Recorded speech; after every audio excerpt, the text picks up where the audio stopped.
স্থির হয়ে গৌর চিন্তা করতে করতে সেই অনন্ত সঙ্গীতা গ্রন্থটাকে লিখে দিয়ে সেখানে প্রণাম করে সেখান থেকে তিনি চলে গেলেন। সেখান থেকে চলে গেলেন উত্তর ভারত দর্শন করতে পারবেন। ভারতের সমস্ত তীর্থক্ষেত্র পর্যটন করছে। সেখান থেকে অনেক তীর্থ দর্শন করে দণ্ডকারণ্য এলেন, নাসিক, দ্বারকা, প্রভাস, পুষ্কর।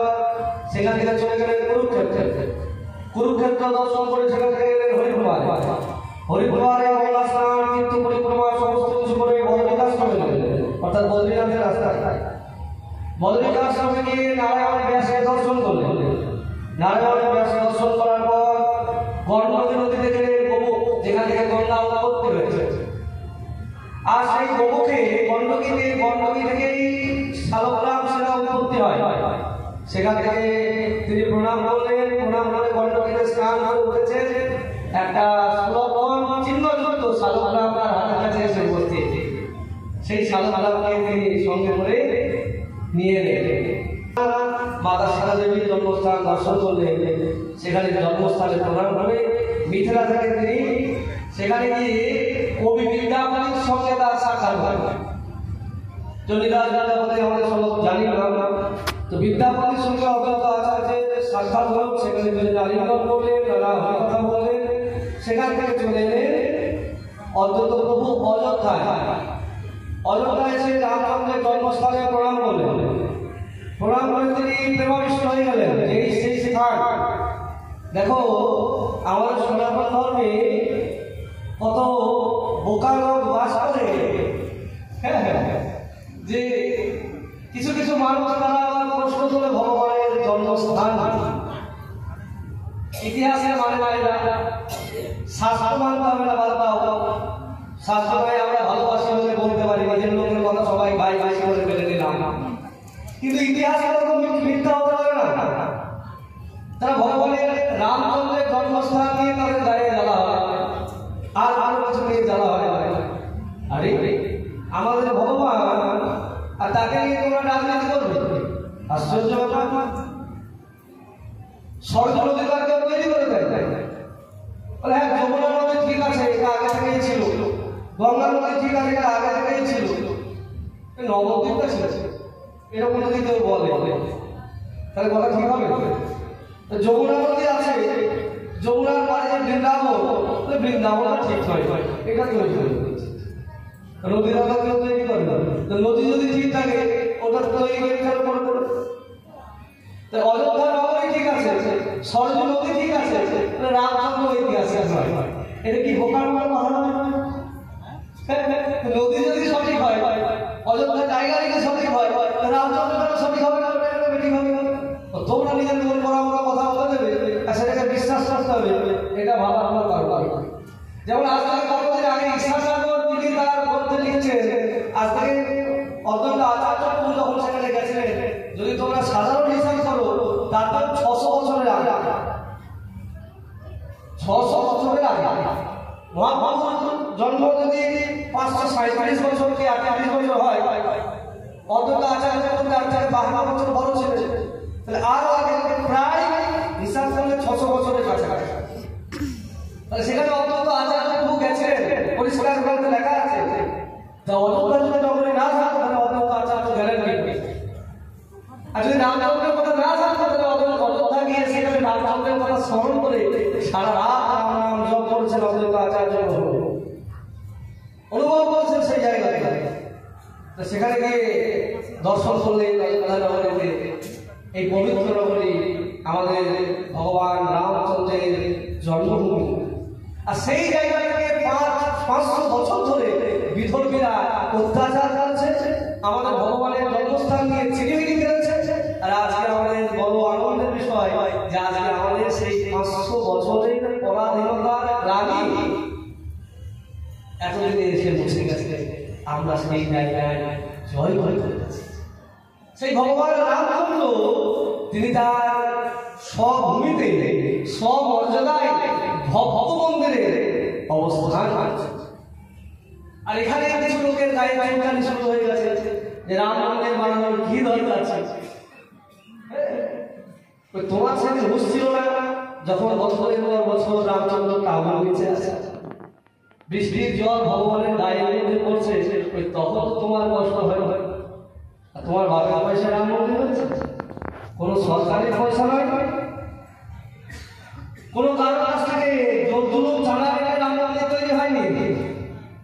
বিল বই নিয়ে বেরিয়ে বেরিয়ে চাঁদা করে চেয়ে মন্দির তৈরি হয়। কিভাবে তৈরি হয়েছে? মানুষ সকলের আশীর্বাদে এই গত 22শে জানুয়ারি যেদিন রামলালার প্রাণ প্রতিষ্ঠা উৎসব হয়েছে, এখানে সেই স্থানে উপস্থিত থাকার সুযোগ রাধা বৃন্দাবনাচার্যের অশেষ কৃপায়, অদ্বৈত আচার্য প্রভুর অশেষ আশীর্বাদে সারা পশ্চিমবঙ্গ থেকে মাত্র 50 জন গেছিলেন, সারা নবদ্বীপ থেকে মাত্র 4 জন আমন্ত্রণ পত্র পেয়েছিলেন। তো সেখানে তোমাদের আশীর্বাদে আমারও আমন্ত্রণ পত্র ছিল, আমি এবং আমার বন্ধুদের সেখানে গিয়ে উপস্থিত ছিলাম। আর সেই জায়গায় যে কি আনন্দ, সেটা আমি আমাদেরকে ভাষায় প্রকাশ করতে পারবো না।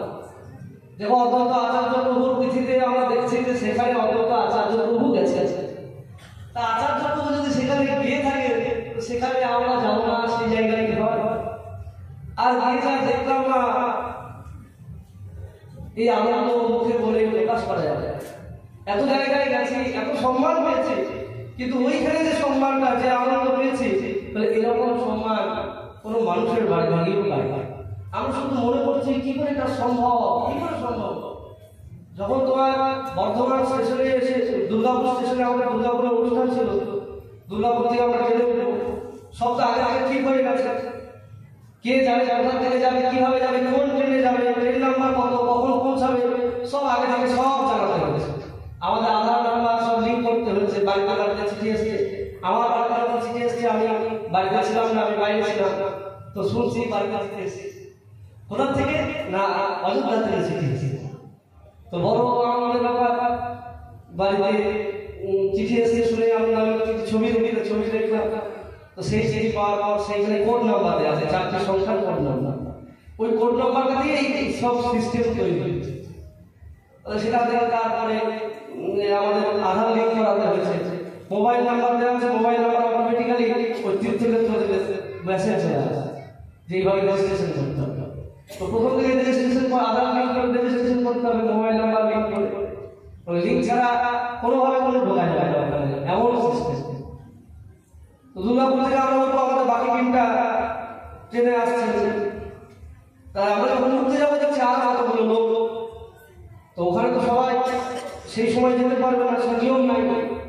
তো শুনলাম তারা কি করতে এসছে, তারা আমাদেরকে দেখে বললেন আপনারা কি ব্যাপার, কোথায় যাচ্ছেন? বলে আমরা অযোধ্যা যাবো। আপনারা অযোধ্যা যাবেন? আমাদের ব্যাপার, আমরা সব খাবার নিয়ে এসেছি, যারা অযোধ্যায় যাচ্ছেন সাধুরা, আমরা তাদের আমরা খাবার। তাহলে কেউ চিনি না, আমরা জানি না, তারাও চেনে না, জানে না।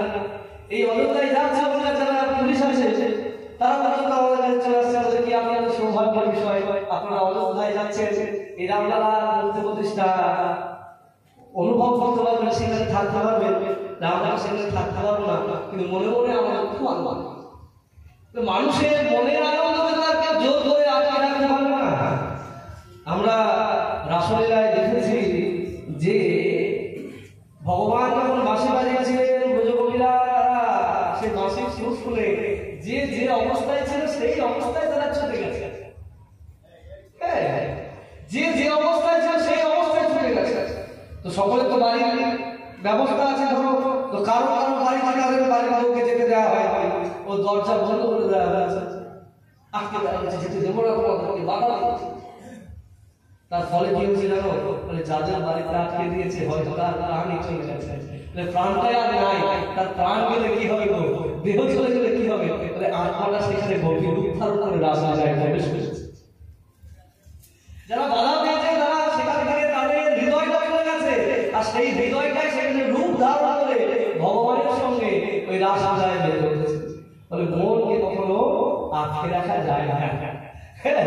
তো আমাদের মনের মধ্যে রাম আছে, তো কেউ যদি বলে রাম করতে পারবে না, রাম বলা যাবে না, আমাদের মন থেকে মুছে ফেলতে পারবে গো, কারো শক্তি নাই, কোনো শাসকের ক্ষমতা নাই যে মনের ভেতর থেকে রাম মুছে দেবে।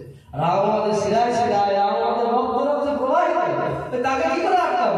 আটকানো সম্ভব নয়, এমন শক্তি কারণ নাই। সকলের